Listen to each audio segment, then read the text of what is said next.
गणित और जादू, क्या इन दोनों में कोई कनेक्शन हो सकता है? आज हम वैदिक गणित की दुनिया में गोता लगाने वाले हैं।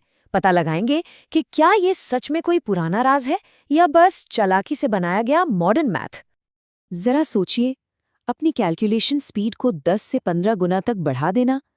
सुनने में तो ये नामुमकिन सा लगता है ना?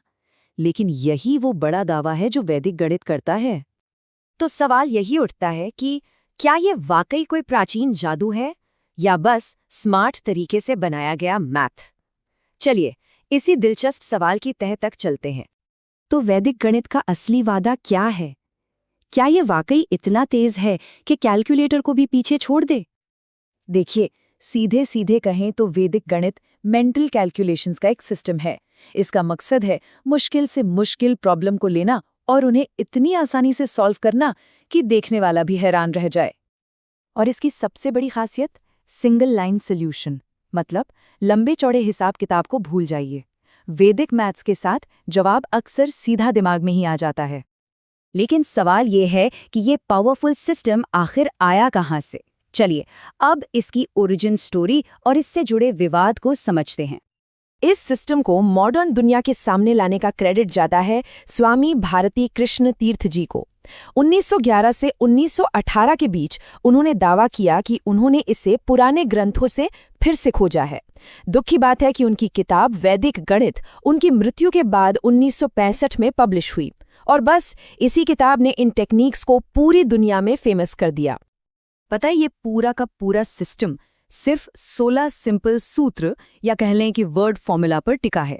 ये सूत्र बताते हैं कि हमारा दिमाग नेचुरली प्रॉब्लम्स को कैसे सॉल्व करता है और दावा ये किया जाता है कि ये सूत्र अथर्ववेद से लिए गए हैं।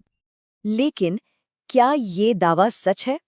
बस यहीं से बहस और भी दिलचस्प हो जाती है। हिस्टोरियंस और स्कॉलर्स को ओरिजिनल वैदिक टेक्स्ट में इन खास सूत्रों का कोई सीधा जिक्र मिला ही नहीं है। इसीलिए ज्यादातर लोग इसे एक मॉडर्न सिस्टम मानते हैं जो पुराने ज्ञान से इंस्पायर्ड है, ना कि सीधे वेदों से लिया गया कोई हिस्सा। चलिए, थियरी बहुत हो गई, अब सीधे एक्शन में आते हैं और देखते हैं कि ये काम कैसे करता है। कुछ कमाल की मेंटल मैथ ट्रिक्स को करीब से जानते हैं। पहला सूत्र है अंत्योर दशके पी। अरे नाम सुनकर घबराइए मत, इसका मतलब बहुत सिंपल है, जिनके आखिरी अंकों का जोड़ 10 हो। ये उन नंबर्स को मल्टीप्लाई करने की ट्रिक है जिनके पहले डिजिट तो सेम हो और आखिरी डिजिट्स का टोटल 10 हो। एक एग्जाम्पल लेते हैं। 85 को 85 से मल्टीप्लाई करते हैं, ठीक है? तो जवाब के लेफ्ट पार्ट के लिए हम पहले डिजिट यानी 8 को उसके अगले नंबर 9 से मल्टीप्लाई करेंगे। ये हुआ 72। अब राइट पार्ट के लिए हम आखिरी डिजिट्स यानी 5 और 5 को मल्टीप्लाई करेंगे। ये हुआ 25। अब बस इन दोनों को एक साथ रख दीजिए और जवाब है 7225। देखा, एकदम एक लाइन में, कोई लंबी चौड़ी कैलकुलेशन नहीं। ये तो कुछ भी नहीं। अब ये देखिए, ये और भी कमाल का है। चलिए 2209 का स्क्वायर रूट निकालते हैं। अच्छा, आखिरी डिजिट है 9, तो इसका मतलब स्क्वायर रूट का आखिरी डिजिट या तो 3 होगा या 7। अब 2209 जो है वो 40 का स्क्वायर 1600 और 50 का स्क्वायर 2500 के बीच में है और ये 2500 के ज्यादा पास है ना? तो इसका मतलब जवाब 50 के ज्यादा करीब होगा।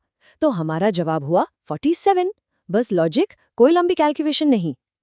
और सुनिए, ये सिर्फ जोड़ घटाव गुणा भाग तक ही नहीं है। ज्योमेट्री में भी जहां नॉर्मल तरीके से एक लाइन की इक्वेशन निकालने में कई स्टेप्स लगते हैं, वहीं वैदिक मेथड से आप इसे सीधा एक लाइन में मेंटली सॉल्व कर सकते हैं। तो ये पुराना ज्ञान हमारी आज की टेक वर्ल्ड में कैसे फिट होता है? आइए देखते हैं कि कैसे ये एंशिएंट एल्गोरिदम मॉडर्न कोड्स से मिलते हैं।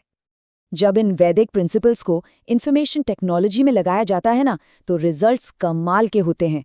कंप्यूटेशन टाइम कम हो जाता है, बड़ी बड़ी आईटी कंपनियों में बिजली की खपत घटती है और ये नए एल्गोरिदम्स के लिए एक इंस्पिरेशन बन जाता है। मतलब कुल मिलाकर ऑपरेशनल एफिशिएंसी इंप्रूव होती है। ये देखिए, ये निखिलम सूत्र का एक एग्जाम्पल है।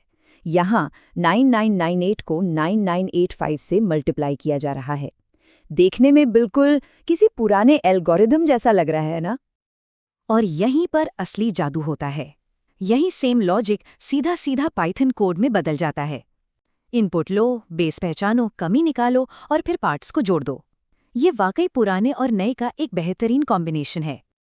तो घूम फिर कर हम वापस उसी सवाल पर आ गए, आखिर वैदिक गणित है क्या? कोई मिथक, कोई जादू या बस मैथ? देखिए, मेन बात यह है कि वैदिक मैथ का फोकस स्पीड और एफिशिएंसी पर है। ये फास्ट मेंटल कैलकुलेशन के लिए एक जबरदस्त टूल है। वहीं दूसरी तरफ मॉडर्न मैथ का फोकस रीजनिंग और लॉजिक पर है, जो प्रॉब्लम सॉल्विंग और प्रूफ के लिए एक कंप्लीट सिस्टम है। तो इससे हम क्या सीख सकते हैं? देखिए, भले ही ये मॉडर्न मैथ का रिप्लेसमेंट न हो, लेकिन इसके फायदे बहुत हैं। ये लॉजिकल थिंकिंग को शार्प करता है, कैलकुलेशन में कॉन्फिडेंस बढ़ाता है और हमारी कैलकुलेटर पर डिपेंडेंसी भी कम करता है। और ये हमें एक बड़े सवाल के साथ छोड़ जाता है कि ऐसा और कौन सा पुराना ज्ञान हो सकता है जो हमारी आज की मॉडर्न प्रॉब्लम्स को सॉल्व करने का तरीका ही बदल दे। ये सोचने वाली बात है ना? खैर, इस जानकारी के विश्लेषण में हमारे साथ जुड़ने के लिए शुक्रिया।